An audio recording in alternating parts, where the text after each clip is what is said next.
సాధించాం గానీ మన చరిత్రలో మన ఒరిజినల్‌గా అంటే చరిత్రలోనే పురాణాల్లో కాదు. చరిత్రలోనే విశ్వకర్మ పేరు బాగా గుర్తుంటది. పురాణాల్లో విశ్వకర్మ పేరు మరింతగా గుర్తుంటది. విశ్వకర్మ జయంతిని భారతదేశంలో నిర్వహించే కార్యక్రమం నరేంద్ర మోడీ వచ్చిన తర్వాత నుంచి బాగా సీరియస్‌గా చేసుకెళ్తున్నారు.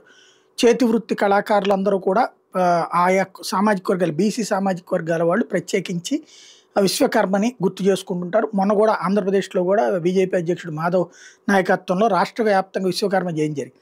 ఇదే విశ్వకర్మ జయంతిని బీజేపీ అనుబంధ సంఘాలన్నీ కూడా ఘనంగా చేస్తుంటాయి. అందులో భాగంగా ఏబీవీపీ వాళ్ళు అంబేద్కర్ యూనివర్సిటీలో ఇదే పని చేస్తుంటే వాళ్ళ మీద దాడి చేసినటువంటి సంఘటన చోటు చేసుకుంది. బెంసెఫ్ బీఏఎంసీఎఫ్ స్టూడెంట్స్ ఏబీవీపీ విద్యార్థుల మీద దాడి చేశారు. భగవాన్ విశ్వకర్మ జయంతి జరుపుకున్నందుకు గాను పైగా వాళ్ళ మీదనే అక్కడ వీళ్ళు పెట్టినటువంటి పటాలు వాటిని కూడా ధ్వంసం చేసి ఎస్సీ ఎస్టీ అట్రాసిటీస్ కేసు పెట్టడం అన్నటువంటి సంచలనం సృష్టించింది. యూనివర్సిటీ క్యాంపస్లో ఇట్లాంటి పూజలు ఎట్లా చేస్తారు అన్న ఆధారంగా.